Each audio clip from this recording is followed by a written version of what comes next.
Bonsoir tout le monde, j'espère que vous allez bien. Je vous accueille dans le cadre de cette vidéo avec mes chers étudiants du Master Communication Politique. J'ai assuré le module Économie politique et leurs interventions dans cette vidéo sont des interventions de fin de formation autour de thématiques politico-économiques que nous avons le plaisir de vous partager et je les remercie pour leur sérieux, maturité et professionnalisme. Les thématiques sont assez différentes, comme vous voyez ici avec moi. J'espère que ça va vous intéresser. Prenez des notes si vous pouvez et laissez-nous des commentaires par rapport à vos questions ou appréciations. Donc, je vous laisse avec quelques capsules qui certainement vous intéresseront. Objectif X. Autrement dit, il s'agit de l'idée de gérer, l'idée de gestion et de pilotage. Qui plus est, la stratégie décline l'art de diriger, l'art de coordonner des actions afin d'atteindre un but déterminé. Management plus stratégique, on va donner le management stratégique. Le management stratégique, c'est une forme de management. Il consiste à englober l'environnement externe et les ressources internes de l'entreprise de manière à créer tout ce qui est important pour une entreprise afin d'atteindre son but déterminé. Avant d'entamer notre point, il est important de savoir c'est quoi un manager, quels sont les rôles d'un manager et comment qualifier un bon manager. Tout d'abord, un manager, c'est celui qui fixe une stratégie et doit élaborer et mobiliser, doit ensuite mobiliser et élaborer les moyens, les ressources, les énergies afin d'atteindre un but X, afin d'atteindre un objectif X. Quels sont les rôles du manager? Le manager doit gérer, doit impulser la cohésion de l'équipe, doit même superviser les tâches de l'équipe. Pour être un bon manager, il est important d'avoir quelques qualités. Parmi les qualités d'un bon manager, savoir gérer le stress, savoir organiser, être adaptable à n'importe quel environnement et plusieurs autres qualités.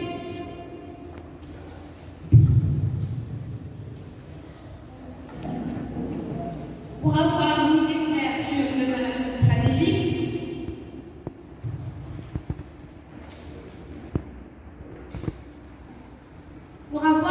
claire sur le management stratégique, il faut toujours faire allusion de stratégie. Donc cette dernière a des origines grecques qui ont composé de deux mots. La première c'est stratos qui est armée et agos qui est complet. Selon Sun Tzu, l'ouvrage L'art de la guerre en 1978, l'objectif général est de gagner la guerre avec le moins de coups possible. La plus belle stratégie militaire chez les responsables politiques, les chefs d'État, les chefs d'empire, les enfers de l'époque et tous les dirigeants militaires de toute l'activité, des secteurs d'activité, et de permettre de gagner de l'armée une victoire sans combat.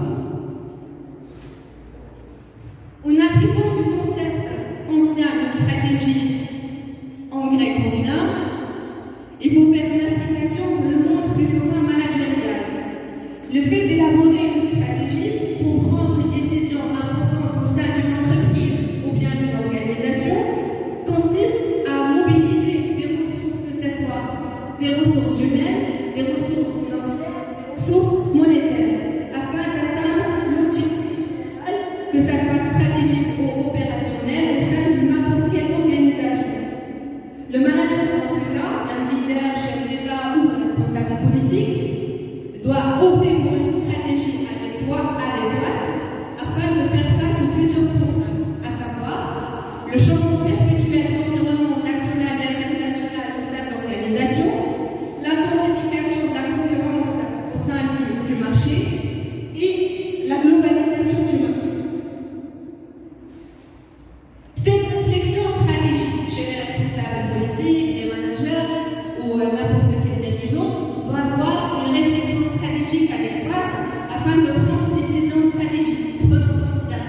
Cette réflexion stratégique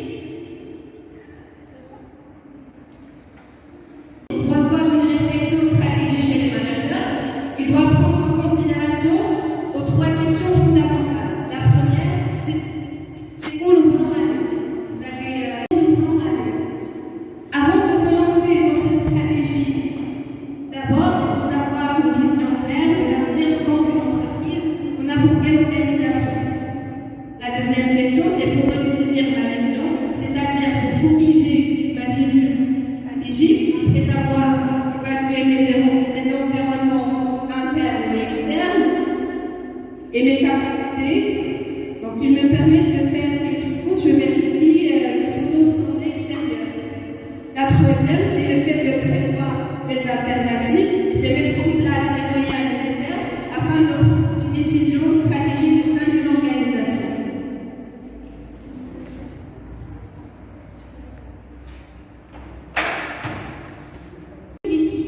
Donc la décision est un acte volontaire d'un ou de plusieurs décideurs qui conduit un choix entre plusieurs solutions possibles. Et selon Maslow, prendre une décision, c'est mettre en œuvre un processus qui aboutira à un choix. Ce qu'il faut retenir, c'est que la prise de décision égale à la prise de risque. Pourquoi? Parce qu'avec l'incertitude et la complexité de l'environnement, il y aura probablement un risque très élevé. Et par définition, l'entrepreneur doit avoir un esprit de risque. Donc, la décision stratégique résulte bien évidemment d'un processus. On est face à un problème, il y a une situation, on a plusieurs solutions possibles, on évalue les différentes possibilités, puis on élimine certaines perspectives pour que finalement on prend une décision ou on effectue un seul choix. Donc, concernant les types de décisions, il existe des décisions stratégiques prises par les top managers et qui concernent les orientations de l'entreprise à long terme et d'autres opérationnelles prises par les managers du premier niveau et qui concernent la gestion des affaires courantes et quotidiennes de l'entreprise. Alors, ce qu'il faut retenir aussi, c'est que les décisions stratégiques doivent prendre en compte les intérêts des parties prenantes. Qu'est-ce que partie prenante? Selon Edward Freeman, une partie prenante est un individu ou un groupe d'individus qui peut affecter et être affecté par la réalisation des objectifs de l'organisation. Il existe différentes parties prenantes, à savoir des parties prenantes primaires directes, comme les clients, les fournisseurs, les salariés, les actionnaires et les comptes, et d'autres secondaires indirectes, comme les associations, les ONG, les médias et le gouvernement. En ce qui concerne le processus de prise de décision, donc on a le modèle IMC de Ebert-Sivan. C'est un modèle qui repose sur trois phases: I, intelligence, M, modélisation et C, choix. Donc commençons tout d'abord par la phase d'intelligence, qui est une phase de recherche, de veille et de compréhension. Et là, trois étapes essentielles s'imposent, à savoir l'identification du vrai problème, la perception du problème et finalement l'établissement des diagnostics internes et externes. Puis on a la phase de modélisation, qui est une phase de conception des solutions ou une phase de réflexion qui repose sur la formulation et l'analyse des solutions possibles. Et là aussi, la collecte des avis et des informations, l'analyse des situations antérieures, tout cela pour traiter et structurer les informations recueillies afin de formuler des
il nous permet bien évidemment de déterminer les forces et les faiblesses de l'entreprise. Lorsqu'on dit les forces et les faiblesses de l'entreprise, sont bien évidemment des éléments qui existent au sein de l'entreprise, c'est-à-dire le côté interne de l'entreprise. Lorsqu'on dit les forces, par exemple, on parle à ce niveau-là des ressources de l'entreprise, des ressources humaines qui sont qualifiées, et lorsqu'on parle des faiblesses, ce sont des facteurs auxquels l'entreprise est les moins favorisable par rapport à sa concurrence.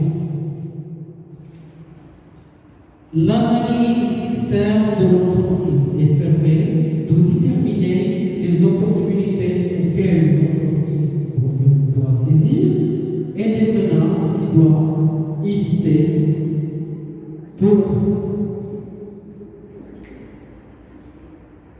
pour bien comprendre l'environnement externe de l'entreprise, on doit procéder par le modèle PESTEL. Le modèle PESTEL, il permet à l'entreprise de bien comprendre son environnement externe à travers plusieurs facteurs. Et donc, le facteur politique. Comme vous savez, l'entreprise ne peut pas fonctionner sans son environnement. Donc, cet égard, l'entreprise doit être consciente de toutes les décisions prises par le politique. Le côté économique n'est pas négligeable dans la mesure où le taux de croissance et l'influence de l'entreprise, l'inflation aussi, il influence la clientèle et son pouvoir d'achat, et le côté social, il est aussi important. Dans la mesure où la croissance démographique, elle est aussi importante pour l'entreprise. Le côté technologique permet à l'entreprise de savoir toutes les nouveautés technologiques qui vont permettre à l'entreprise de bien évoluer. Le côté environnemental qui permet de déterminer toutes les lois qui sont envisageables dans ce domaine. Et le côté légal est aussi important dans la mesure où cette entreprise elle est assujettie à un régime fiscal qui est changeable par la loi fiscale. Merci Yassine. Donc maintenant, on passe à la responsabilité politique des managers. Pour bien comprendre cette information, on doit nécessairement poser la question suivante. Quel est le lien entre l'homme politique et le manager? Le manager et l'homme politique, ils ont un lien très important. C'est que le manager et l'homme politique participent à l'ingénierie de décision, donc à la prise de décision. Et il y a aussi que le management est toujours au service de politique. Dans leur ouvrage, le management en service public, Alicia et Boucher a défini 3 types de managers et selon leur responsabilité. Il y a 3 types et 3 catégories de managers. Le manager de premier niveau, le manager de deuxième niveau et le manager de troisième niveau. Le manager de premier niveau, ce sont des managers nouvellement recrutés au sein des établissements publics. Les managers de deuxième niveau, ce sont des managers responsables à manager les autres. Et troisièmement, les managers de troisième niveau. Les managers de troisième niveau sont des managers qui ont responsable, ils ont une autonomie, et ils ont responsabilité autonome et suffisante. Finalement, on conclut que on ajoute que le management représente une levier très important pour la politique. Merci pour votre attention.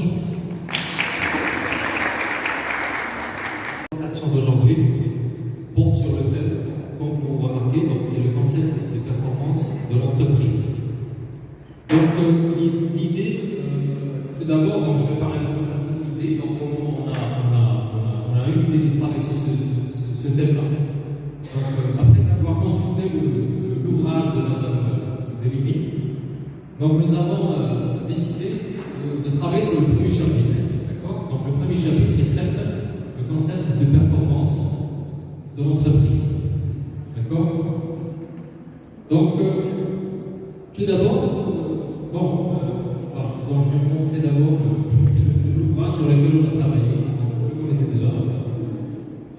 Alors, au début, on a commencé par une citation d'un écrivain français, un consultant, qui s'appelle François Proust.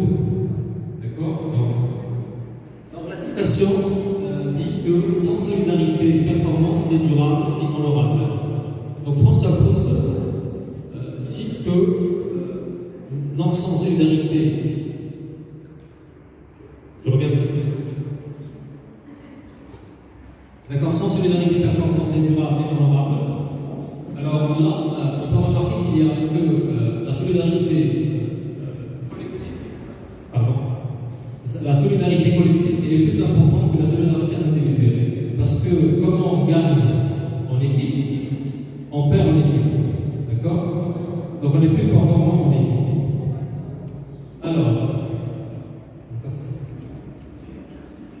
Alors au début, les entreprises et les organisations sont des facteurs, des acteurs, des moteurs très importants de la vie économique et sociale, qui explorent et exploitent des ressources pour améliorer leur performance, afin bien sûr d'assurer la pérennité et la continuité sur le marché. Donc la notion de concept, la notion de l'entreprise, de la performance d'entreprise, et de la performance en général, c'est une notion qui a un sens multiple, donc un sens multiple, d'accord, une pluralité au niveau du sens. Donc le sens général de la notion de performance, c'est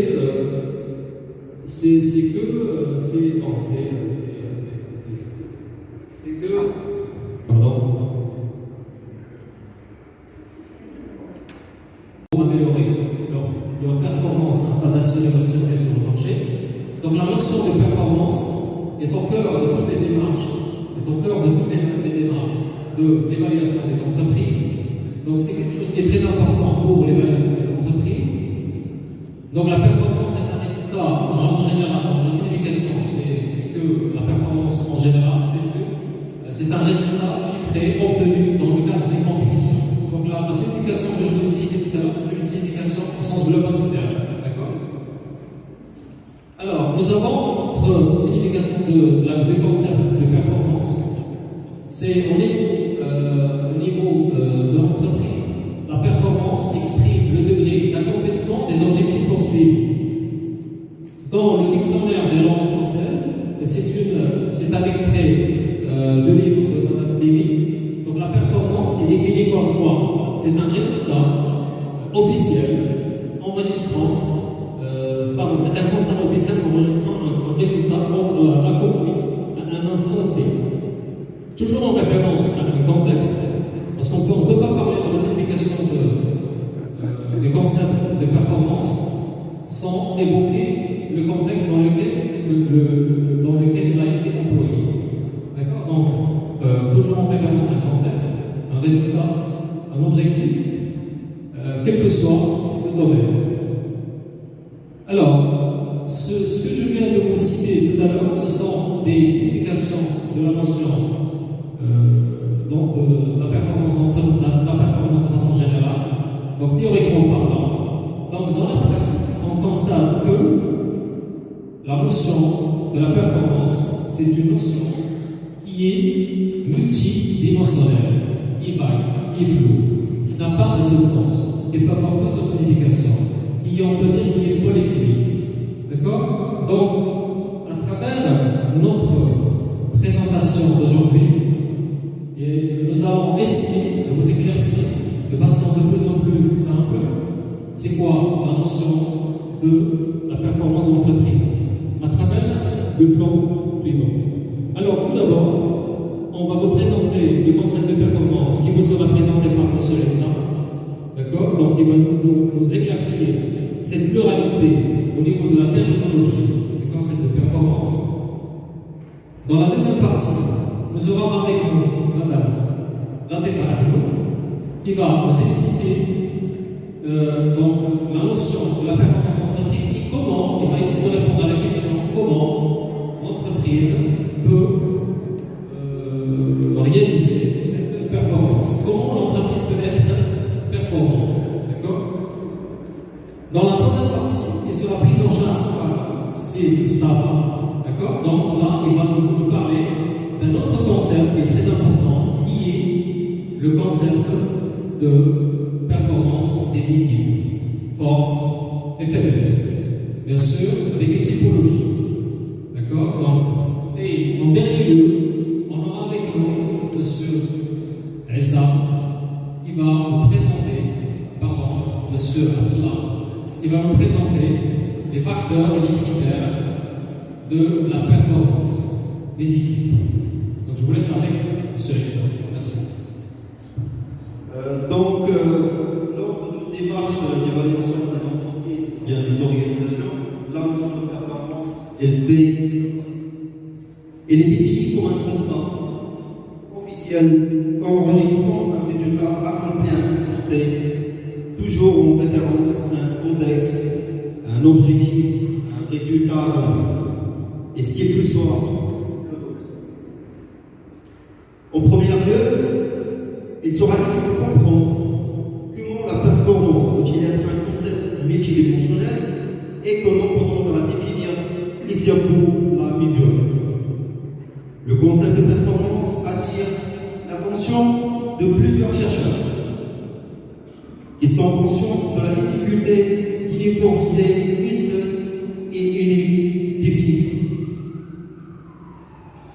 Ainsi, nous remarquons une pluralité terminologique des lecteurs différents du concept que nous traitons d'approcher dans la partie qui suit. Selon ce cas, trois grandes évolutions permettent la compréhension des divers concepts de lecteurs de la performance.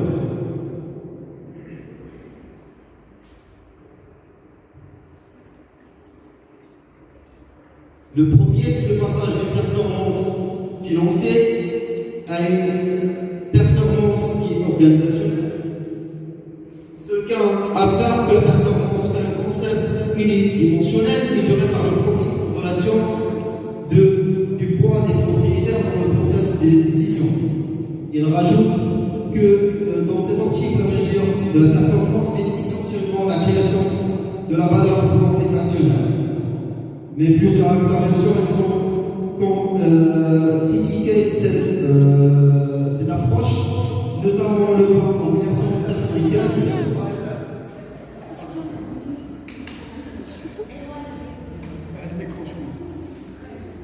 Notamment le bas en 1995 et Bouquin en 2004 ont critiqué cette vision et expliquent leur opposition à cette vision. Il explique que la mesure n'intègre pas les différents acteurs tels que les clients, les dirigeants et les salariés. La deuxième évolution, le passage d'une performance objective à une performance en tant que construit social. Lorsque nous abordons le sujet de la performance sociale, il est utile de signaler que la performance sociale et économique sont deux notions qui sont inséparables et indissociables. Ainsi, l'analyse socio-économique évalue la performance globale des entreprises en associant la performance économique à court terme par les résultats immédiats à moyen terme, par la création de potentiel et la performance sociale. Maintenant, on va définir les sources de la création de valeur et la mesure de la performance. Norian et Al, en 2012, affirment que la performance à 4 principes fondamentaux qui ont l'efficience, qui signifie l'aptitude de l'entreprise à atteindre ses objectifs en rapportant à leurs résultats aux objectifs. L'efficience qui met en relation le résultat les moyens en apportant un indicateur de résultat et un indicateur de mesure de capital employé. Et la cohérence qui traduit l'harmonie de la performance organisationnelle en rapportant les objectifs et moyens. Et enfin, la pertinence qui met en relation les objectifs et les moyens avec les contraintes d'environnement. Pour les sources de la performance, différents auteurs se sont penchés sur la question, tel que Marion en 2012, qui a identifié 3 courants pour expliquer les sources de la performance des petites et moyennes entreprises. Le premier courant, il axe l'attention sur les travaux de Church de Romer en 1991, de Bruchard en 1999 et Marion en 2012, qui affirme la spécificité de l'industrie de positionnement concurrentiel des entreprises expliquant la moitié de la performance.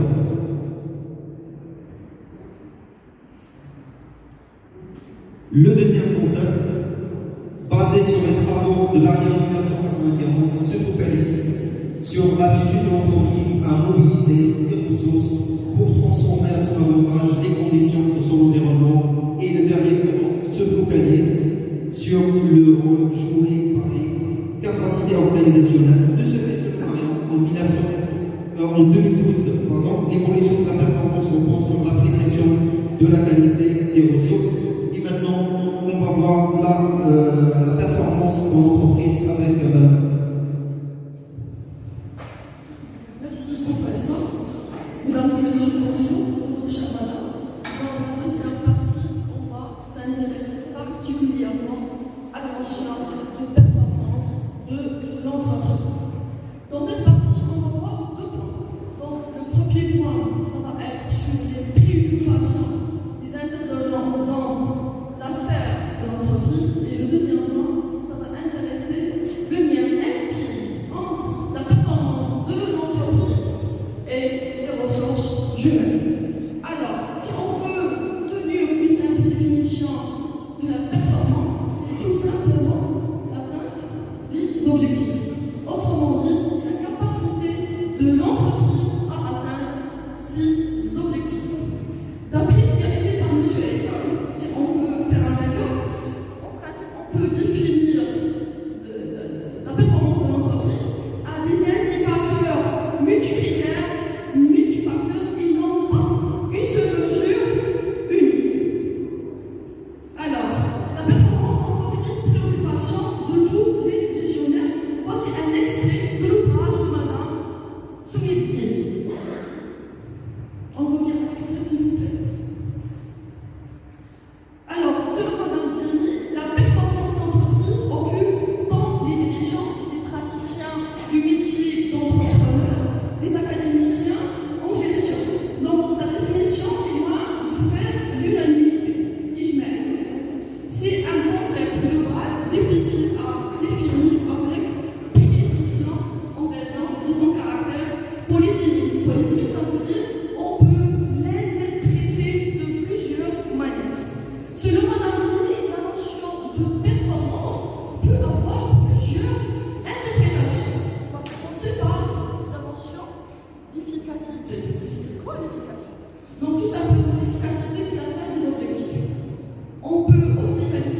L'équipe donc a la capacité d'acquérir de nouvelles ressources et d'innover, se transformer en remerciement et à s'adapter aux besoins de la direction.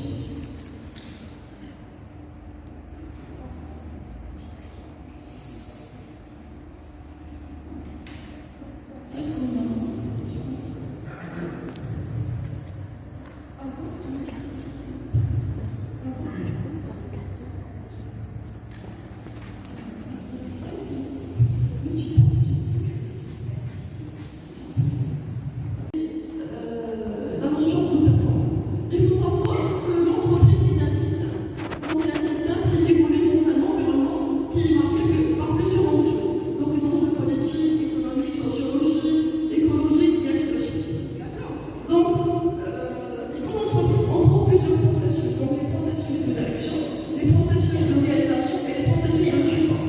Donc les processus de direction, c'est pour définir les orientations stratégiques de l'entreprise. On a les processus de réalisation de métier, c'est pour la production, et on a les processus de support, c'est pour supporter le métier de l'entreprise. Parmi les processus les plus importants, on trouve le processus des ressources humaines. Donc c'est un processus dont le but est de mettre à disposition des profils qualifiés, bien sûr, pour répondre aux besoins de l'entreprise et assurer bien sûr la conformité des produits et encore plus pour accroître la satisfaction des clients de cette entreprise. Donc, maintenant, je vais passer la parole à M. Moustapha pour approcher notamment la gestion des équipes. Donc, merci beaucoup. Donc, après avoir vu la notion et le concept de la performance en général, on va s'intéresser à un concept très important au sein de l'entreprise, c'est la performance des équipes. Donc, comme il a été signalé, les ressources humaines aujourd'hui constituent un des piliers importants de l'entreprise qui veut réussir en fait sa mission de création de valeur actionnariale, mais également de répondre à sa responsabilité sociale et sociétale. Comme je disais, l'être humain aujourd'hui devient le centre des préoccupations de toute organisation et qui cherche à le motiver, le former, l'orienter vers la recherche de la performance durable. Donc, le mot durable est très important parce que la performance, on peut l'atteindre, mais assurer sa durabilité, c'est un autre défi. Donc, pourquoi la performance des équipes est importante? Parce que tout simplement, la performance, généralement, les collègues ont parlé, il faut aider à cette performance. Si nous avons des équipes performantes, on pourra tout simplement avoir une entreprise performante. Et pour cela, on a besoin en fait de la motivation, de l'encadrement, d'un suivi permanent, l'adoption, comme il a été signalé par l'auteur de ce livre, Madame Glimi, l'adoption de la démarche RSE et par la suite la mixité qui est aussi importante, c'est à travers ces piliers et ces concepts et ces sont adoptés au niveau de l'entreprise, on peut arriver à cette performance des équipes. Mais avant de parler de ça, il y a déjà une question qui se pose. Ça veut dire quoi une équipe? Et comment on peut constituer cette équipe? Et peut-être est-ce qu'il existe un seul type d'équipe ou il y en a plusieurs? Donc pour cela, on va voir selon plusieurs auteurs et chercheurs qui ont été cités dans le livre, pour construire une équipe, on a besoin de trois concepts, trois éléments importants qui sont interconnectés, et si on les maîtrise, on peut construire une équipe performante. La première chose, c'est une définition claire d'une équipe. Qu'est-ce qu'on veut en fait de cette équipe? Quels sont les objectifs pour avoir une orientation et une vision qu'on va mettre en place? Par la suite, si la mise en place c'est le développement d'un système de soutien, parce que cette équipe est besoin d'un soutien, on doit mettre en place un système qui peut en fait utiliser à chaque moment qu'il en a besoin. Et par la suite, le dernier C'est l'adaptation de ce système à la typologie de l'équipe. Parce que par la suite, on va le voir, il n'y a pas un seul type d'équipe, mais il y a plusieurs typologies, donc ce système il doit être adapté au type de l'équipe. Donc, selon Madame Lee, il y a plusieurs types d'équipes. On trouve par exemple une équipe de projet, l'équipe de management, l'équipe de réflexion et l'équipe de travail. Il y en a d'autres types, mais les plus importants, c'est ces quatre. Ou peut-être les trois qu'on va développer tout de suite. Par exemple, l'équipe de projet, je crois, comme son nom l'indique, c'est une équipe qui travaille sur un projet. Sa spécificité, c'est la durée limitée de sa vie et qui est corrélée à la durée de vie du projet. Donc, il commence au moment où on lance le projet et l'équipe arrive à son terme avec la réalisation de ce projet. Donc, parmi ces critères importants, c'est qu'il a une dimension transversale. Ça veut dire que l'ensemble des départements de l'entreprise, ils seront représentés dans cette équipe parce qu'on a besoin d'une polyvalence et de compétences différentes. Le deuxième type, c'est l'équipe de management. Donc, l'équipe de management, c'est tout simplement. Bon, donc maintenant c'est bien, je crois. Donc, pour une équipe de management, son rôle en fait c'est la coordination entre les différents départements et différents services de l'entreprise, et également entre les différentes équipes qui sont constituées, donc pour en fait assurer une cohésion au sein de l'entreprise, et par la suite également assurer une vision claire pour chaque membre de l'équipe. On doit avoir une vision claire qui sera unique de chaque personne. Parmi les caractéristiques de cette équipe, c'est le leader. Le leader de l'équipe, son rôle est primordial et très important parce que finalement c'est lui qui va tracer le chemin, c'est lui qui va mettre en place la feuille de route et par la suite c'est lui qui va gérer les conflits de pouvoir dans les équipes parce qu'il y a toujours des aspirations personnelles, donc on a besoin de quelqu'un qui va gérer ce côté. Par la suite, le dernier type d'équipe qu'on va développer, c'est l'équipe de travail. Tout simplement, c'est l'équipe opérationnelle qui offre les biens et les services aux clients. Donc, c'est elle qui est en contact quotidien avec les différents parties prenantes. Donc, par la suite, on va s'intéresser, quand il y a une équipe, on doit s'intéresser aux faiblesses et les forces et les faiblesses de l'équipe. Pour une équipe, pour une performance, c'est une équipe qui assure une interaction avec son système social. Une équipe, c'est une petite entité sociale qui appartient à un système social beaucoup plus grand, à savoir soit la petite entreprise peut-être un groupe multinational. Par la suite, une équipe forte, c'est aussi une équipe qui aide l'entreprise à faire face aux pressions de l'environnement, que ce soit des pressions de concurrence, des pressions peut-être juridiques, différentes pressions qui font partie en fait de la vie de l'entreprise. Une équipe performante, elle doit aider son entreprise pour faire face à ce genre de pression. Par la suite, il y a aussi la capacité, de pouvoir en fait assurer une harmonie entre ces différents membres et également avoir de la communication. Parce que la communication au sein d'une équipe, elle est très importante. Des petits malentendus peuvent par la suite grandir et bloquer le travail de l'équipe de manière générale. Donc le développement de la communication fluide entre les membres, c'est aussi un des points forts au sein d'une équipe. Et dernièrement, c'est le développement de l'entraide entre les différents membres de l'équipe. Donc chaque personne ne doit pas travailler désolé, mais elle doit travailler en coordination avec les autres membres. Ça, ce sont en fait les points les plus importants qui font la force d'une équipe. Et par la suite, s'il y a le manque de ces éléments, sont automatiquement les services de l'équipe qui peuvent en fait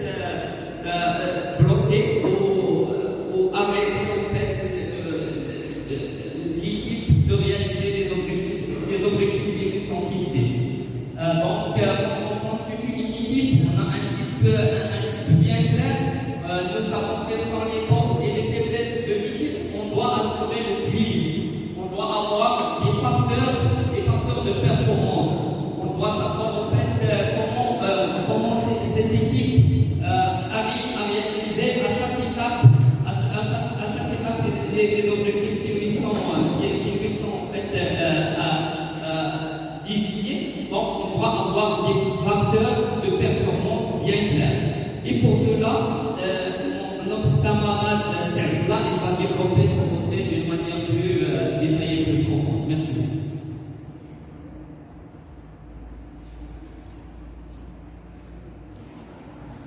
Alors avant de parler sur les facteurs de performance des équipes, il faut avant parler sur les leaders, les managers des équipes qui sont très importants pour la constitution. Il faut par la suite se faire, avant de parler, faire une équipe intégrée,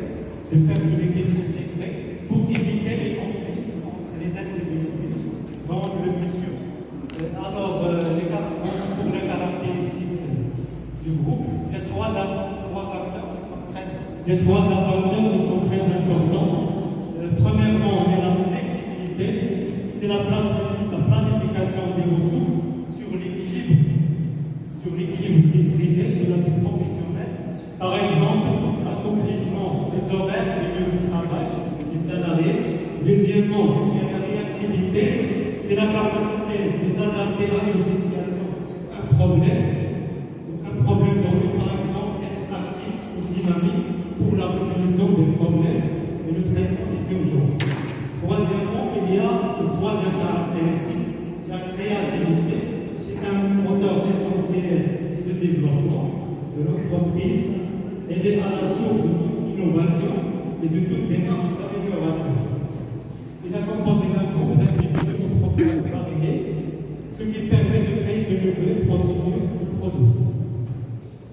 Par la suite, il y a des critères de performance des équipes selon l'ouvrage de notre professeur.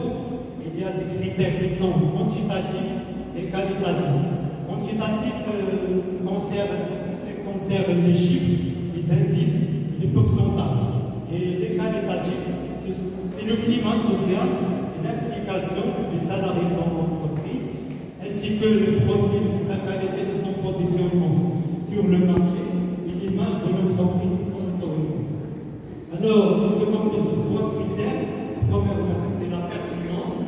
C'est un enjeu du projet par rapport aux objectifs définis par l'entreprise. Deuxièmement, c'est l'efficacité. C'est une mesure qui permet à la comparaison des résultats obtenus avec le résultat initial. Et troisièmement, c'est l'efficience. C'est de calculer la rentabilité exécutive et permettre aux équipes d'atteindre les objectifs fixés sans dépasser les moyens qui sont alloués dans le temps de l'expertise. Dernièrement, c'est la mesure de la performance qui se compose de trois types de valeurs quantitatives. Premièrement, par le financement, c'est le bénéfice, le bilan et la réalisation. Deuxièmement, c'est le valeur quantitative non financière, c'est la satisfaction de la communauté du produit et le capital humain à travers le sentiment d'appartenance et la motivation et le sentiment de sécurité. Dernièrement, on passe vers la conclusion avec le ciel. Merci. Donc, je tiens à vous dire tout d'abord que la notion de la performance des équipes et d'entreprise, c'est une notion très importante pour un futur manager. D'accord? Et ça va c'est exposé, je pense que ça sera très utile dans votre la carrière, et ça va vous permettre d'avoir des connaissances, d'accord, et vous aider dans votre travail futur, bien sûr. Alors, une dernière chose que notre équipe politique, c'est qu'on vous suggère de lire ce livre, parce que ça vous permet de de consolider vos connaissances en tant que futur manager, surtout dans le domaine politique. Donc merci de votre attention.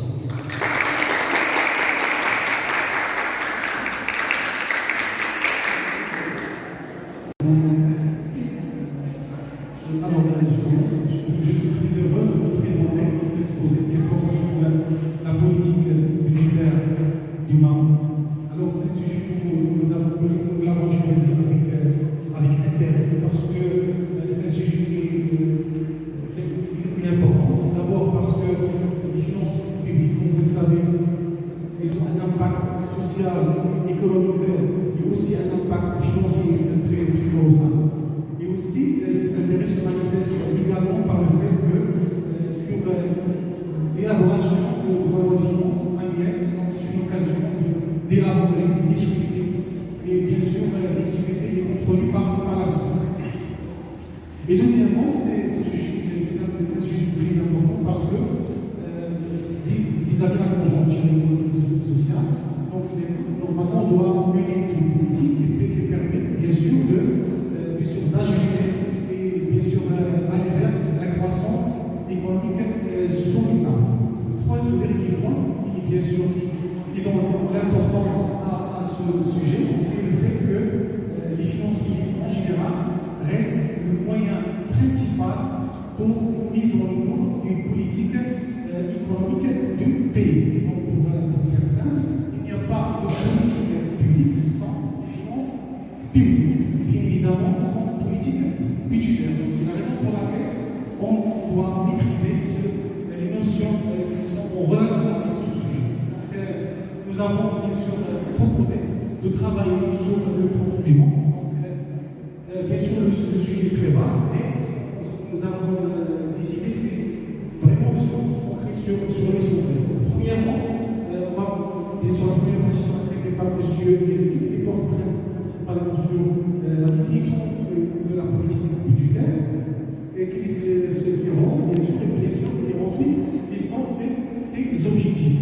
Le deuxième point, ça concerne bien sûr sur le budget d'État, parce que le budget d'État, c'est un concept qui est très important, donc le maîtriser. Cette partie va être présentée par le troisièmement, on ne peut pas parler sur la loi de finances, parce que la loi de finances reste l'instrument le plus important pour mener à bien une politique budgétaire très efficace. Ce point sera traité par Mme Raja, qui va bien sûr nous apporter plus d'éclaircissements sur ce point. Et l'autre point sera traité par la ministre, c'est ce qu'on appelle les principes des finances publiques. Parce que les finances publiques, la moindre des choses, c'est qu'on doit maîtriser ces principes. Bien sûr, pour conclure, la dernière partie sur la bonne gouvernance et les finances publiques. Donc la bonne gouvernance, c'est aussi, on va parler des principes de la bonne gouvernance, mais aussi sur les instruments principaux de la politique budgétaire au Maroc. Donc, sans plus tarder, je vais passer la parole à M. Yessi pour parler sur la première partie. Merci beaucoup. Alors, parlons de la définition de la politique budgétaire. Donc, la politique budgétaire correspond à un ensemble de décisions gouvernementales liées à la composition des recettes publiques et à la gestion des dépenses publiques. Partirons au rôle de la politique budgétaire. Alors, le rôle de la politique budgétaire, c'est de réguler l'économie nationale et conduire les actions sur les cycles économiques afin d'atteindre ces objectifs, que ce soit social ou bien sur le volet social ou bien sur le volet économique. Pour les objectifs, alors, tu passes, monsieur. Merci beaucoup.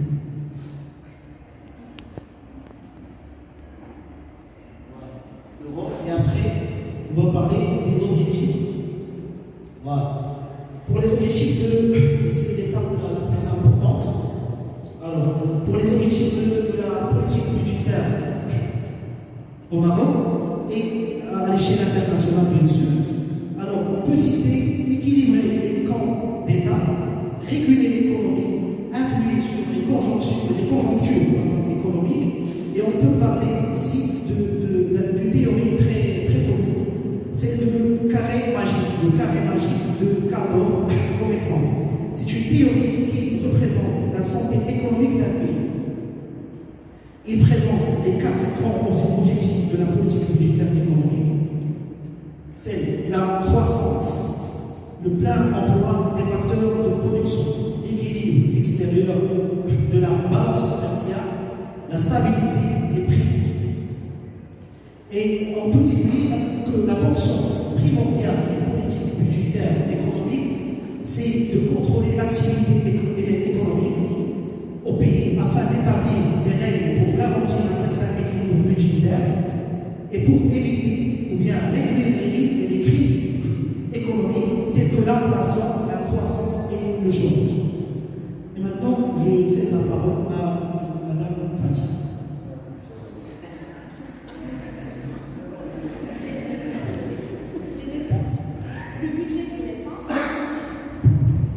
Le budget de l'État se compose de 2 composants.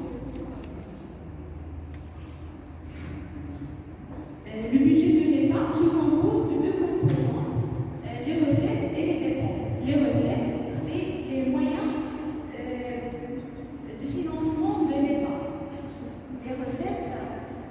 Les recettes sont régulières.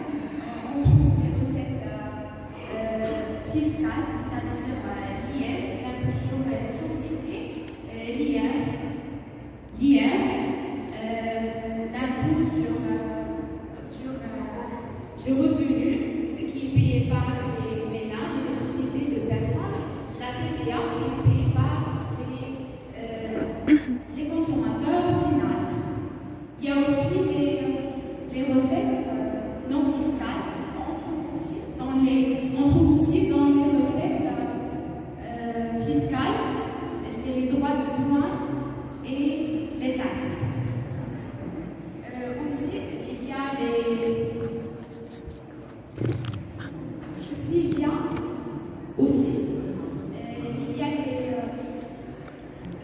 les dépenses.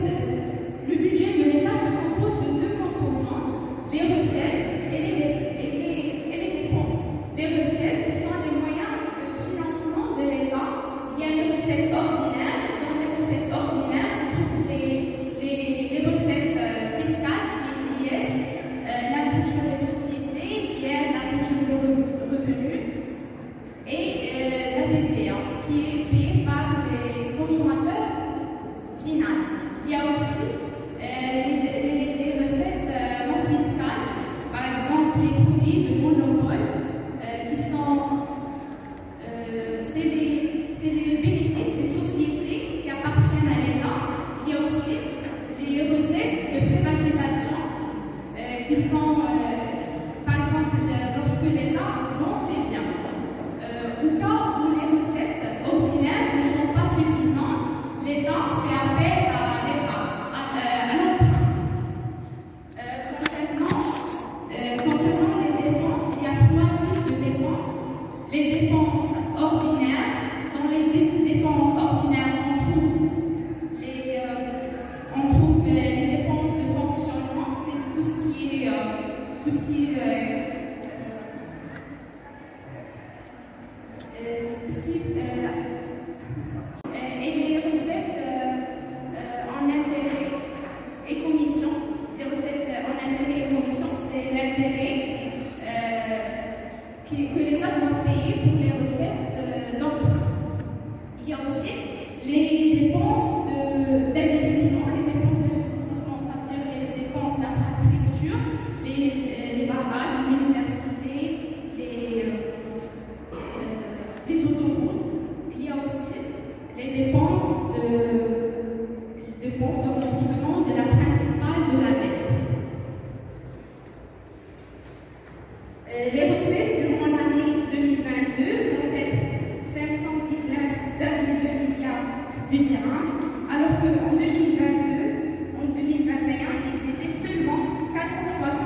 Bien sûr, on va passer à la loi de finances, normalement qui sera présentée par Haja. Donc on voit qu'il n'y a pas de mal qu'on fait un petit récap sur le plan.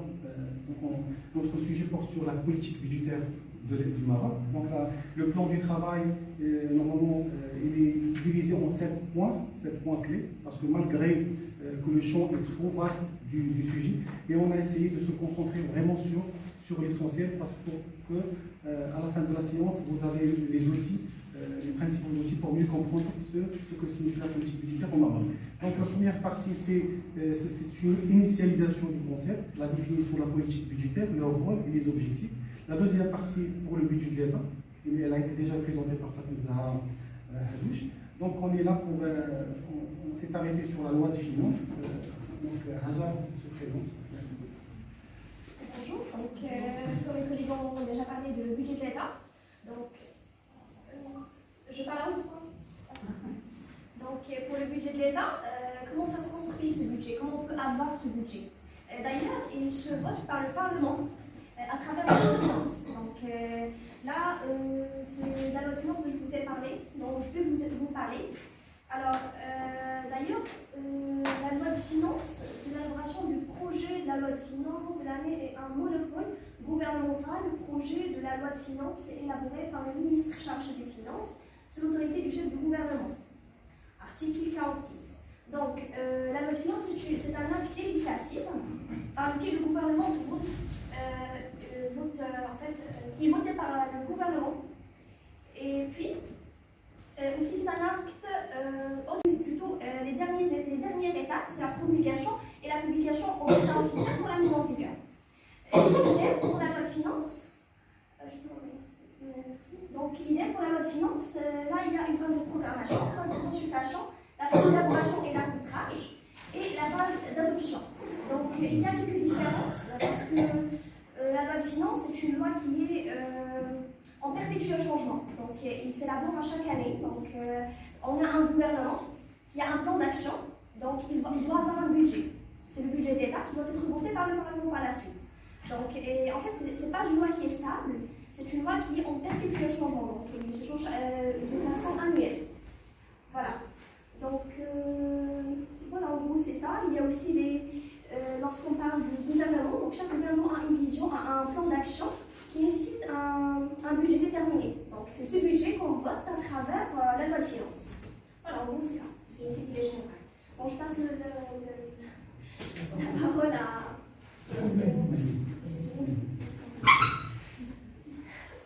Bonjour, je vais vous présenter les principes de la finance publique. Les fondamentaux principes de la finance publique sont divisés en 6: l'unité, l'universalité, la spécialité, la sincérité et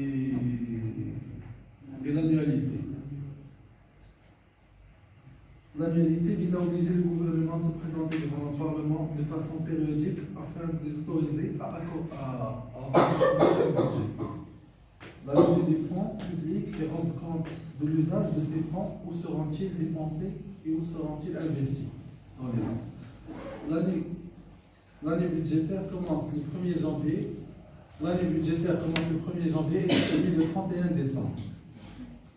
Ça, ce qui concerne l'annualité. Pour l'unité, l'ensemble des recettes et dépenses est regroupé dans un seul document qui est la loi de finances. L'universalité, ressources et charges comptabilisées pour qu'il n'y ait pas de compensation entre les recettes et les dépenses de l'État. La spécialité, ce principe procède du souci du Parlement de ne pas conférer de l'autorité de dépenses consentant au gouvernement de caractère absolu, permettant à ce dernier de disposer des crédits ouverts en toute liberté. La sincérité, le principe de la sincérité renvoie à la sincérité budgétaire et à la sincérité comptable.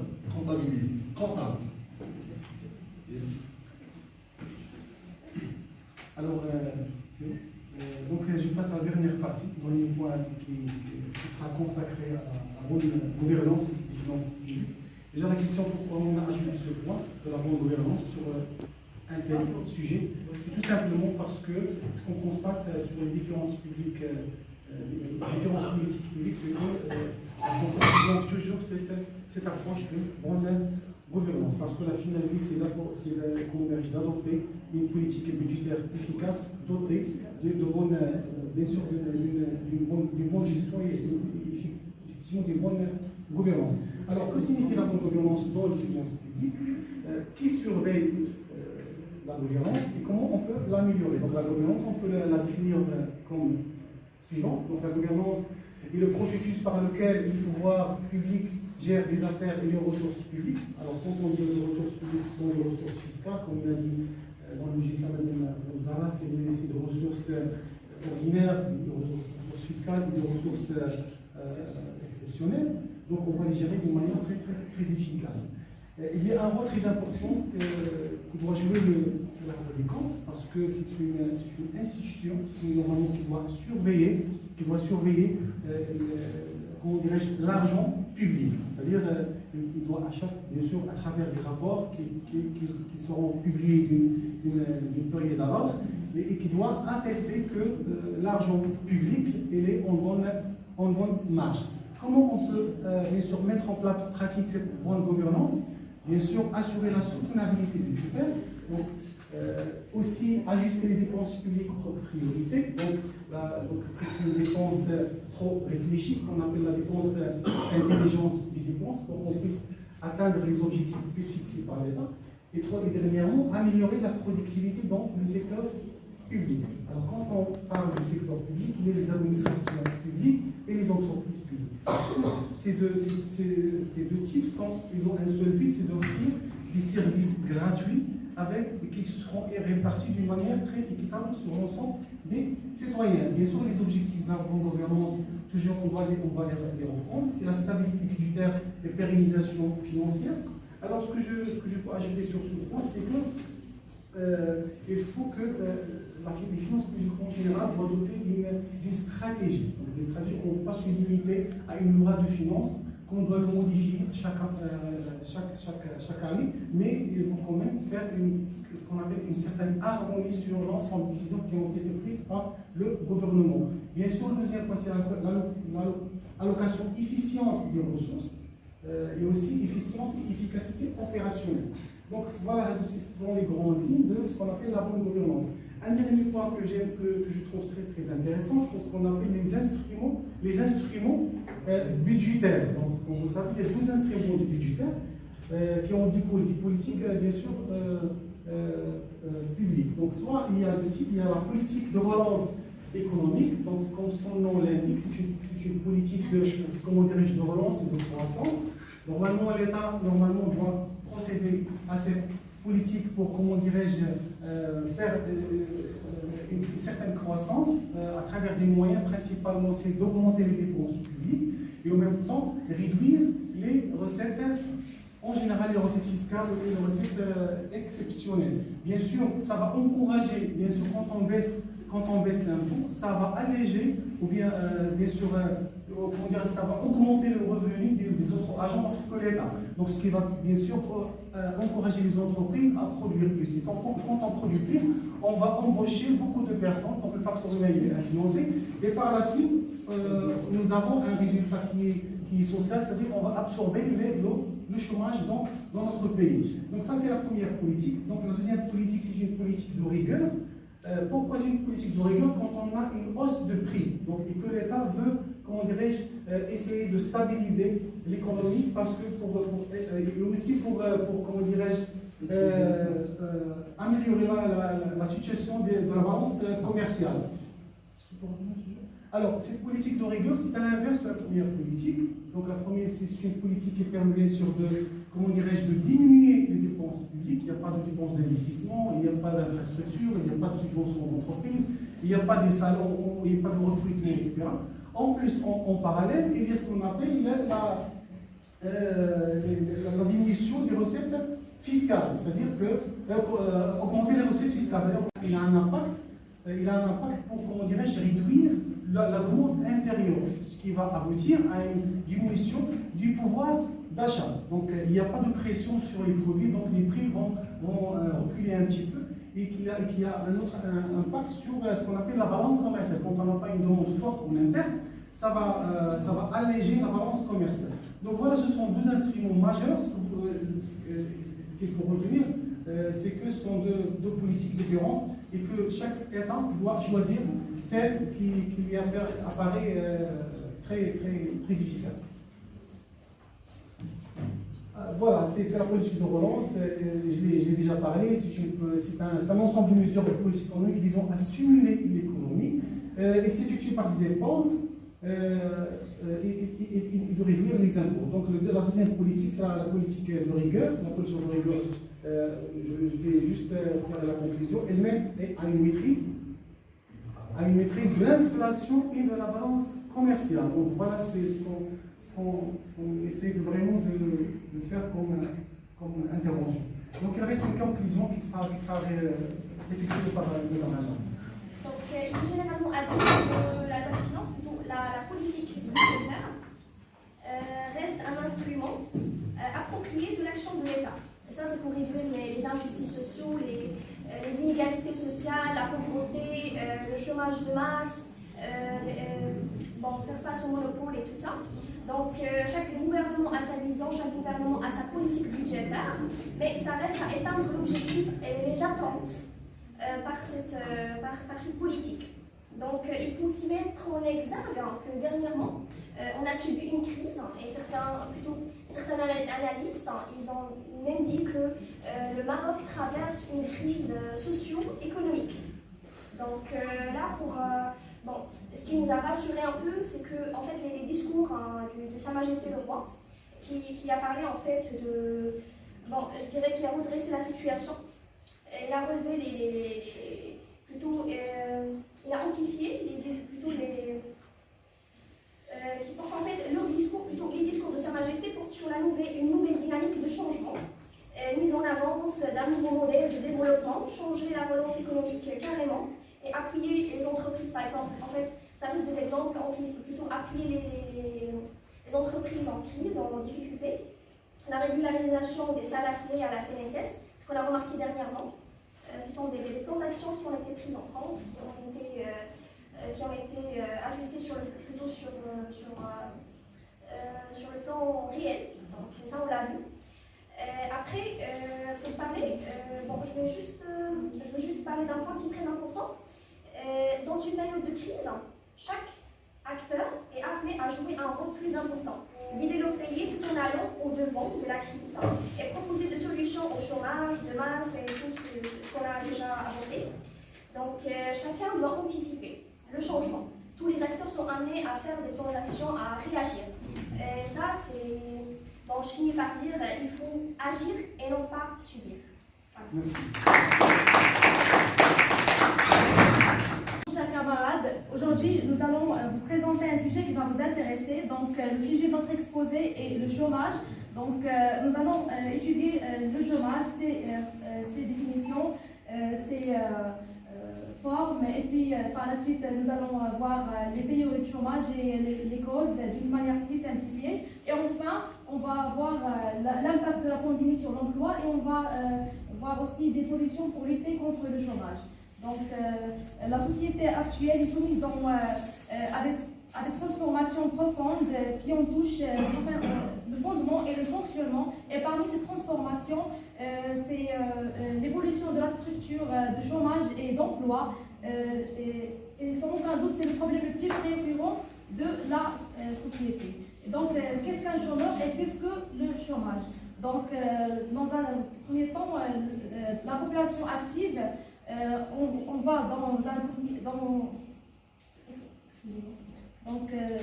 dans la population active, il y a la population active occupée, c'est-à-dire les individus qui sont travaillés et rémunérés, et la population active inoccupée, c'est-à-dire les chômeurs, et ça c'est le point qui nous intéresse.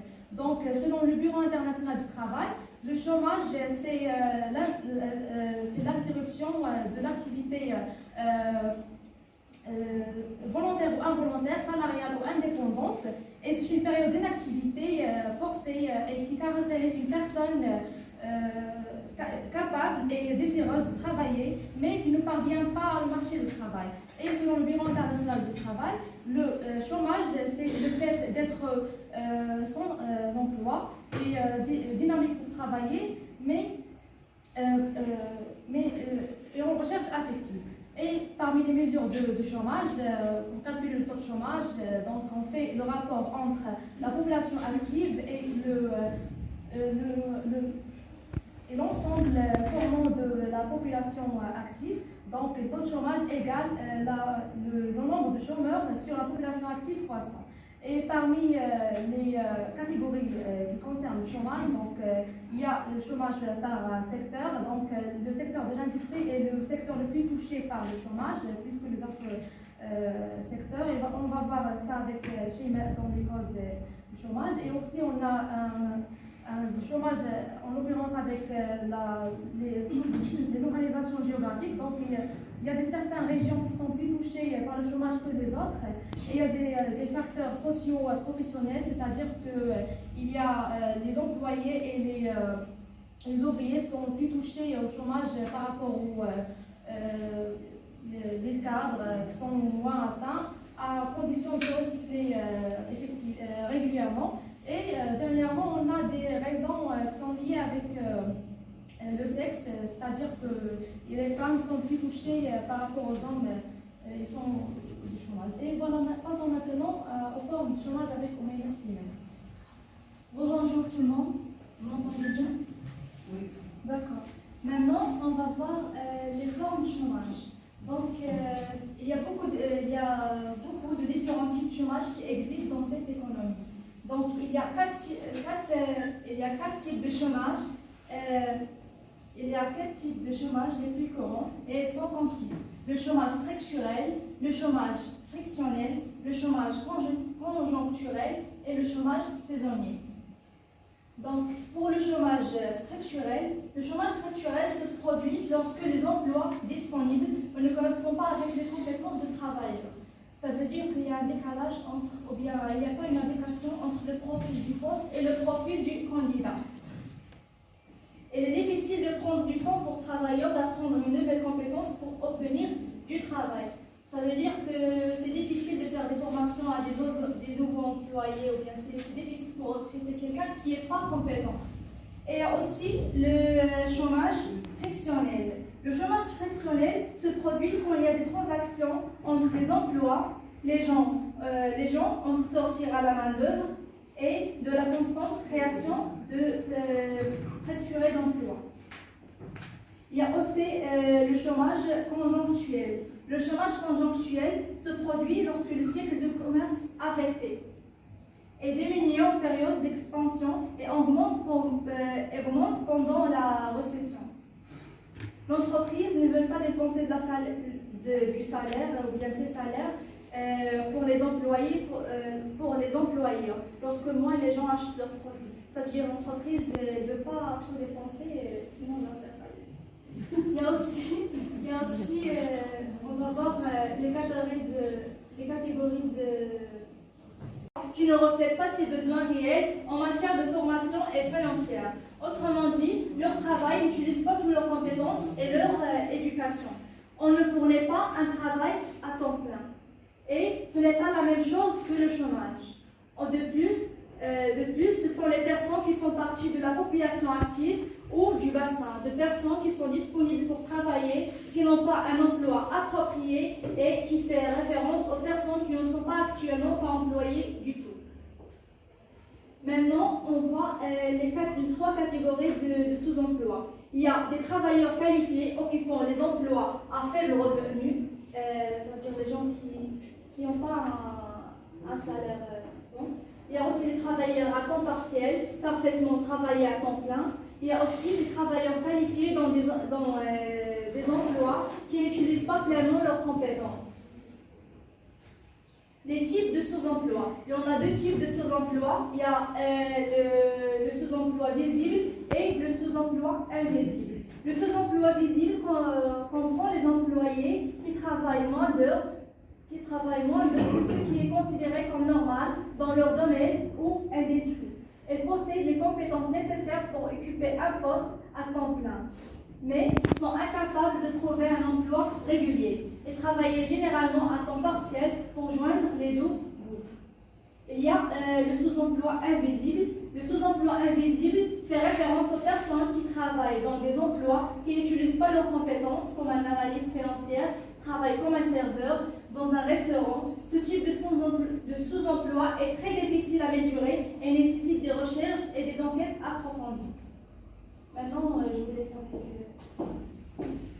Comme vous le savez sûrement déjà, il existe deux théories majeures qui s'opposent quant aux hypothèses sur les causes du chômage. La théorie keynésienne, qui évoque un chômage involontaire dû à l'anticipation des entreprises d'une insuffisance de demande, qui ne se traduit pas par une baisse des prix des produits vendus sur le marché, mais par une réduction des quantités offertes. Keynes parle alors d'un équilibre de sous-emploi, car les besoins en main-d'œuvre s'amoindrissent, ce qui conduit à l'accroissement du chômage. La théorie classique. Les classiques parlent d'un chômage volontaire causé par des salaires inflexibles et trop élevés qui réduisent la rentabilité des entreprises et ne les incitent donc pas à produire et à embaucher en conséquence. Cela engendre alors une insuffisance d'offres de besoins des biens et des services, sur le marché, à laquelle il faudrait remédier par le biais d'ajustement des prix afin de rétablir l'équilibre. Pour aller plus loin, il peut aussi être intéressant de développer les deux arguments suivants. Harvey Levenstein, un économiste américain, a développé la théorie du salaire d'efficience. Selon lui, les employeurs ont intérêt de verser un salaire plus haut qu'un salaire d'équilibre, car une politique du bas salaire fragilise la rentabilité et la productivité des entreprises, alors que proposer un haut niveau de salaire permet potentiellement d'attirer des candidats bien formés et productifs qui refusent d'être payés au niveau du salaire d'équilibre. Kostas Azariadis, un macroéconomiste grec, a mis au niveau la théorie des contrats implicites, qui explique que les fluctuations d'activité des entreprises conduisent à des phénomènes de sous-salaire en phase d'expansion, c'est-à-dire les salaires stagnent malgré une augmentation en chiffre d'affaires, et des sursalaires en phase de récession, du fait de la fixité de la rémunération. Cette situation crée du chômage volontaire, car pendant une crise, les salaires seraient supposés baisser, ce qui n'est pas le cas. Maintenant, je laisse la parole à Sheila.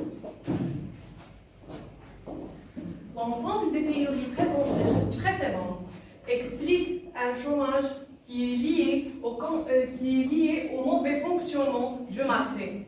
Ce chômage est causé par la qualité du travail, la faible mobilité de la main-d'œuvre, le prix du travail et les contraintes juridiques sur le marché du travail. Le deuxième type de chômage, c'est un chômage lié au contexte économique et social général. Parmi ces causes, la crise économique. La crise économique évoque une baisse de la demande et un ralentissement de la production et de l'investissement, ce qui réduit l'emploi plutôt et engendre le chômage. La deuxième cause, c'est la pression démographique. La pression démographique accroît la population active. Une inadéquation entre le rythme de croissance de l'économie et de la démographie engendre un chômage. La troisième cause, c'est la substitution du capital au travail. Progression rapide des salaires et la montée des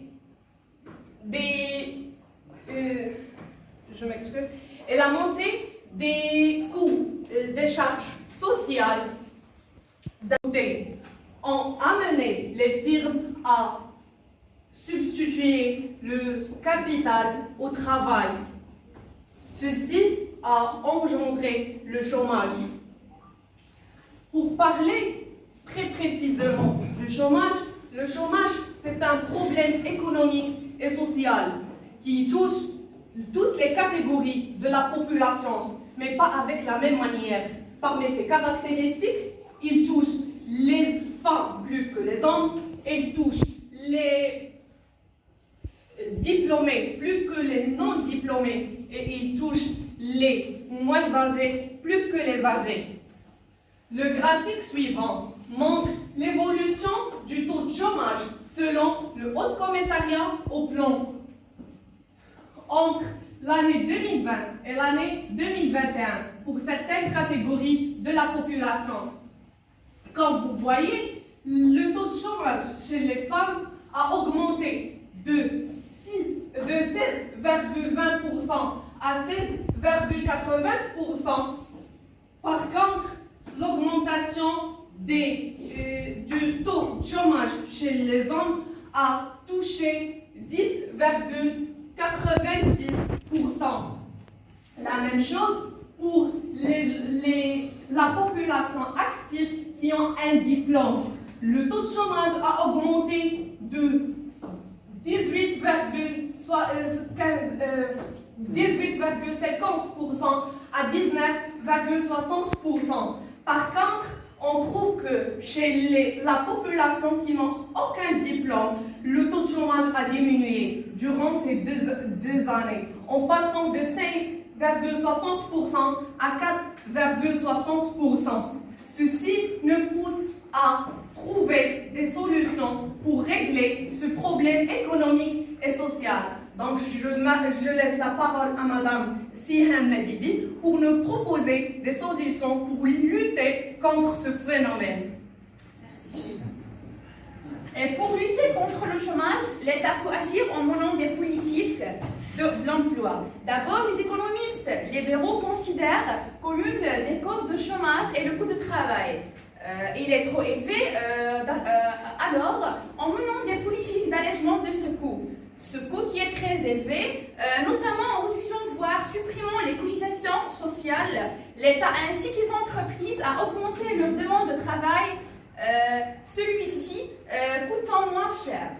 Toujours selon les économistes libéraux, pour lutter contre le chômage, il est souhaitable de rendre plus flexible le marché du travail en luttant contre ses rigidités. L'un des causes du chômage, le poids des règles de protection de ce emploi qui empêche le libre ajustement du marché et dissuader les entreprises à embaucher.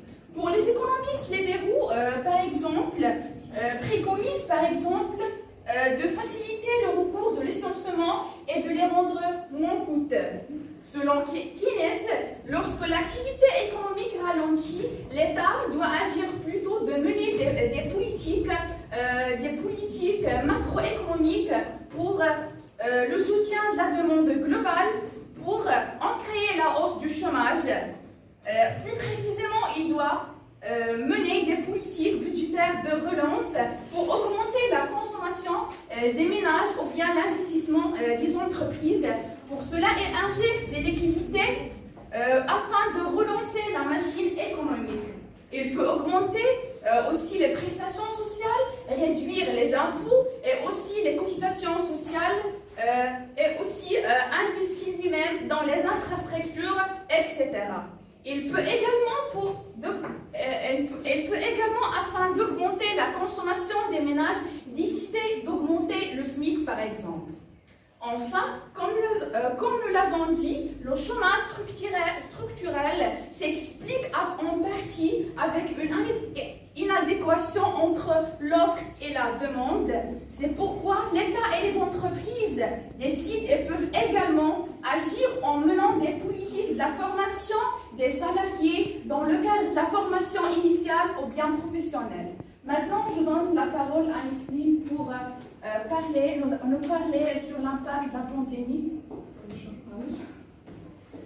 Tout d'abord, du côté de l'offre, les blocages et les restrictions en matière de déplacement des personnes ont entraîné la fermeture de nombreuses entreprises et limité l'accès au travail. Deuxièmement, du côté de la demande, la baisse de revenus a réduit la consommation en matière essentielle. Troisièmement, le choc financier a frappé frapper un certain nombre d'entreprises qui n'ont pas été soutenues par les banques et qui n'ont pas bénéficié d'aides gouvernementales.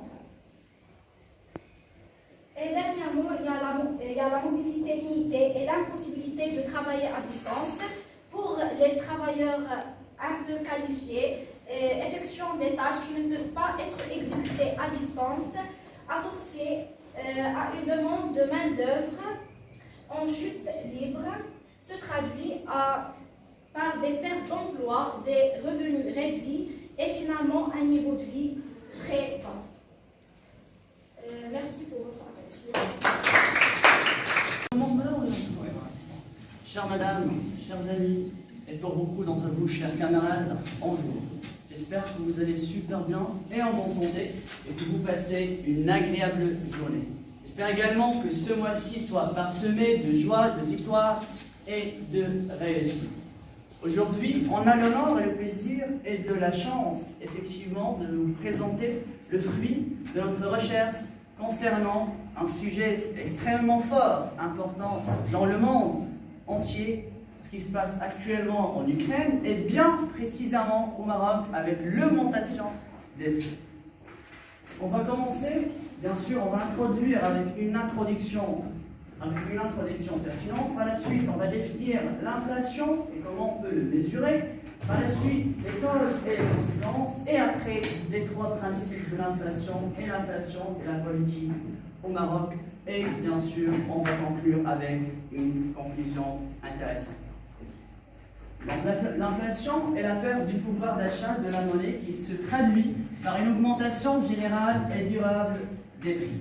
Elle doit être distinguée de l'augmentation du coût de la vie. La perte de valeur de la monnaie est un phénomène qui frappe l'économie nationale dans son ensemble, ménages, entreprises, etc. Donc, les amis, l'inflation, c'est tout simplement l'augmentation et la hausse des prix au sein d'un pays. Donc, l'indice des prix à la consommation, IPC, est utilisé pour évaluer l'inflation. Cette mesure est partielle étant donné que l'inflation couvre un champ plus large que celui de la seule consommation des ménages. Donc, tout simplement, mes chers collègues, on peut mesurer l'inflation avec un indice qui s'appelle l'IPC, indice des prix à la consommation. Donc voilà, l'inflation se caractérise par une augmentation persistante de la moyenne des prix des biens et des services, indépendamment des variations sectorielles, sur l'ensemble du spectre économique et sur plusieurs trimestres consécutifs, et se traduit donc par une diminution du pouvoir d'achat de la monnaie. Donc, mesurer du taux d'inflation pour une zone économique et d'une période donnée, le taux d'inflation s'évalue via un relevé systématique des prix à la consommation et l'établissement d'un indice IPC. Dans le cas de l'Union européenne, les indices nationaux dont les bases et les modalités de calcul peuvent différer sont retraités et pondérés afin d'obtenir un indice des prix à la consommation harmonisé qui s'appelle l'IPCH. Donc les amis, on peut mesurer le taux d'inflation d'un pays avec un indice qui s'appelle l'IPC, indice des prix à la consommation, et on peut également mesurer le taux d'inflation de l'ensemble des pays avec un indice qui s'appelle l'IPCH, indice des prix à la consommation harmonisé. Donc cette fois-ci, on va voir avec Dunia les conséquences et les causes. Merci.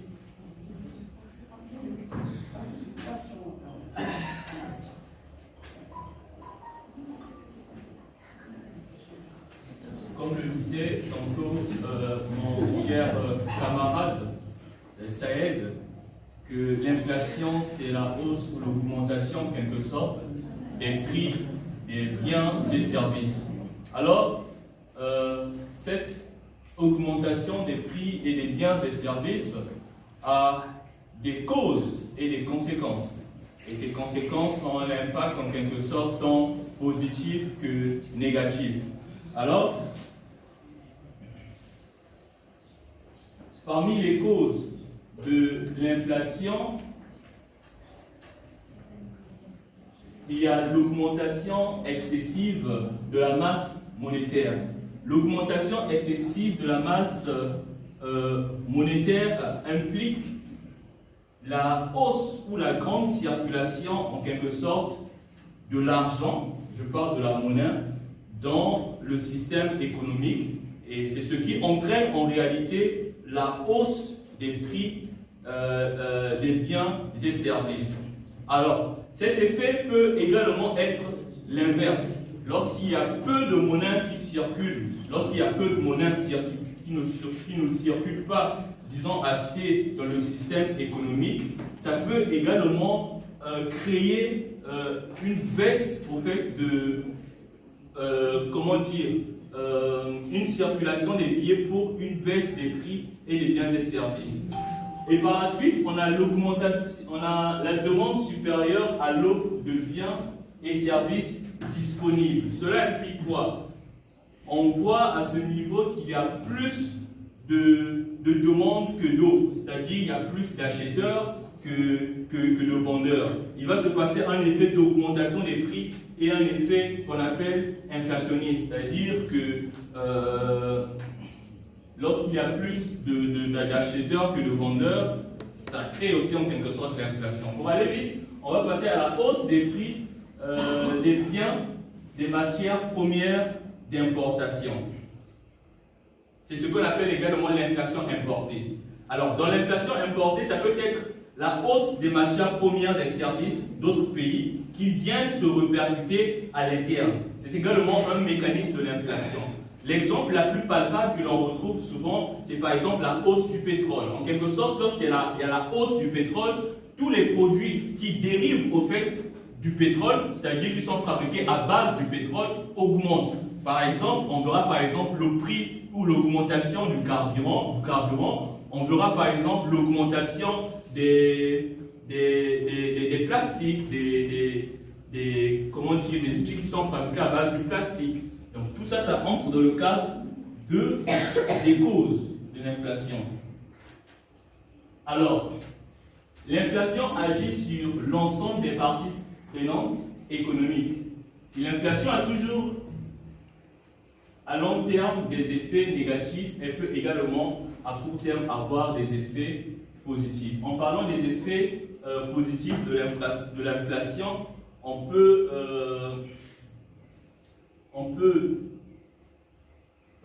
peut parler de l'allègement des dettes des débiteurs. On a pris l'exemple, celui qui a emprunté pour acheter un logement.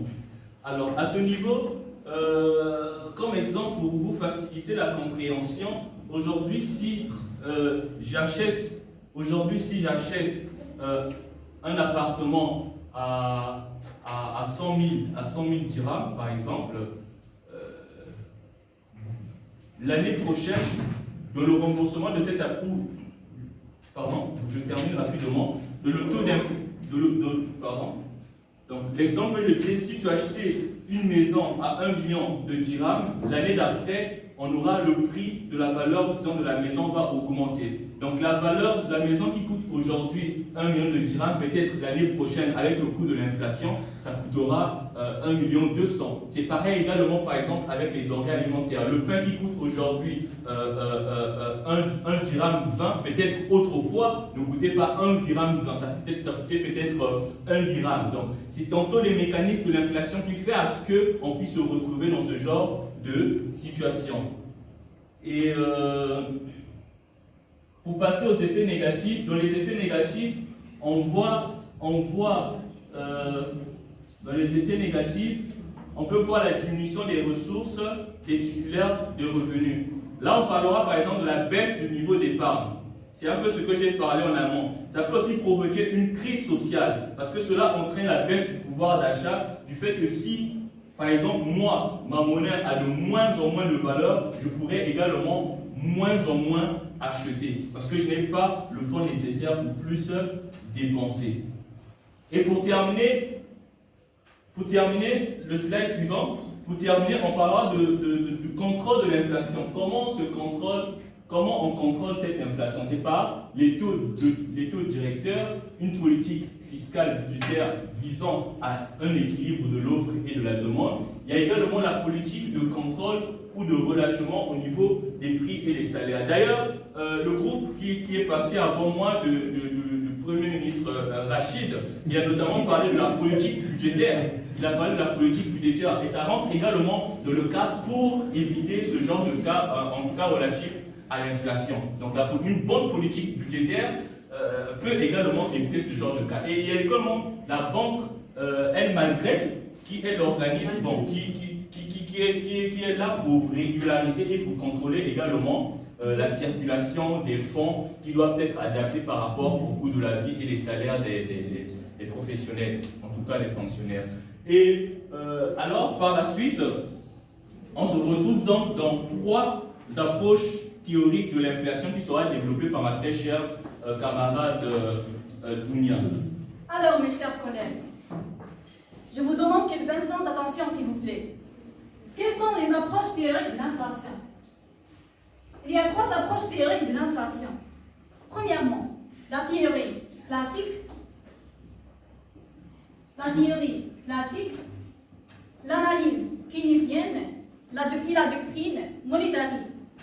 Pour la théorie classique, il considère qu'il doit y avoir une corrélation effective entre la valeur de la monnaie et celle des actifs. L'inflation, comme vous voyez avec celle de l'inflation, c'est l'augmentation des prix des biens et des services. L'inflation sanctionne alors un déséquilibre entre ces 2 valeurs. Pour la deuxième théorie, l'analyse keynesienne,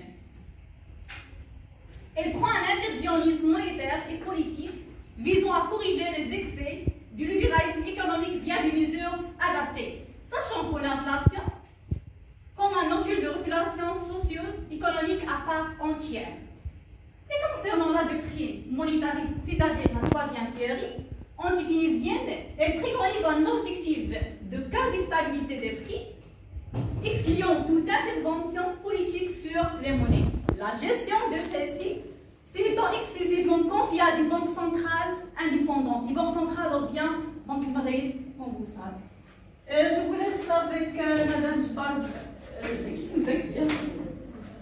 Bonjour les amis, j'aimerais bien traiter un sujet. Je vais continuer ici, s'il vous plaît. Ça. Bon. On veut voir la relation entre l'inflation et la politique, plus spécialement au Maroc. Donc, comme vous savez, dans le sillage de la Covid-19, qui a frappé l'univers entier, et plus spécialement le Maroc, on a, d'après les spécialistes, le Maroc affiche un taux d'inflation de 1,2, mais l'indice des prix alimentaires augmente, lui, de 5%. Donc c'est un chiffre très très important, 5%. Donc ça vous paraît pas étrange, les prix des produits alimentaires au Maroc a augmenté d'une façon, je dirais, très flagrante et très importante. Et tout le monde va être touché par cette augmentation des prix. Et dans ce cas, comment la politique peut intervenir dans l'inflation? Donc, les syndicats, je dirais, les réseaux sociaux et les politiques de l'opposition, ils ont saisi, je dirais, cette crise et cette inflation pour un petit peu, je dirais, influencer la population au Maroc et à travers le monde. Donc l'inflation relance le débat politique sur le pouvoir d'achat. Donc une partie politique d'opposition au Parlement, par exemple, on a vu dernièrement, et s'est saisi de ce problème. Il a commencé, comment ça se fait, le nouveau gouvernement reste muet face à cette inflation au Maroc. On n'a eu aucune annonce, à part, je dirais, qu'ils vont. Et comme vous savez, le mois de Ramadan s'approche. Donc on va essayer un petit peu de calmer les mœurs au niveau de la grogne sociale qui commence à augmenter un petit peu. Donc comme vous savez, le fait de l'augmentation des prix du carburant, ce n'est pas nouveau au Maroc. Donc ça date du gouvernement, le précédent gouvernement de Kirel, qui ont un peu une subvention du gasoil et l'essence. Dans ce contexte, les politiciens, ici dans la scène marocaine, ils pointent du doigt le gouvernement. L'ancien est dans ce contexte le nouveau, celui de Aflouche. Donc il n'a pas su gérer ce problème, je dirais, de non-subvention des deux produits qui sont très importants au Maroc, le gasoil et l'essence. Et comme vous savez, maintenant, avec la crise mondiale, c'est une relation étroite entre la Russie et l'Ukraine. Donc, vous savez très bien que je ne vous apprends pas grand-chose, que la Russie est je dirais, un producteur qui alimente l'Europe à plus de 50%. Et en même temps, on a des relations très étroites avec l'Ukraine. Donc, on fait importer du blé, des matières premières de fabrication dans plusieurs industries au Maroc. Donc, du coup, cette crise nouvelle, je dirais mondiale, a plus, je dirais, fait noyer un petit peu le Maroc dans cette crise d'inflation. S'il vous plaît, Yassine. Donc, comme l'inflation ne va pas dépasser temporairement 2%, les taux d'intérêt sont élevés. Donc, comment on va, les partis populistes, je dirais, les partis d'opposition, ils se saisissent, comme j'ai dit au départ, de l'occasion pour dire qu'est-ce que le nouvel gouvernement a fait pour cette inflation et pourquoi le gouvernement reste muet.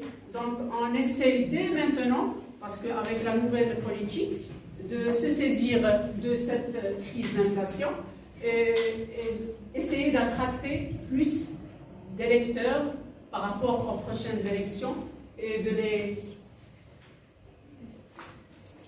les captiver plus pour faire, je dirais, des électeurs encore nouveaux qui sont dans l'opposition. Et là, je cède la parole à ma chère collègue Dunia pour conclure le travail qu'on a fait ensemble et merci. Pour conclure, il faut à tout prix éviter la déflation. C'est pour cela que la baisse des taux d'intérêt par les banques centrales, c'est-à-dire Banque Maghreb, c'est une excellente chose. Bien évidemment, cette baisse des taux peut réduire l'inflation demain. Et merci de votre attention.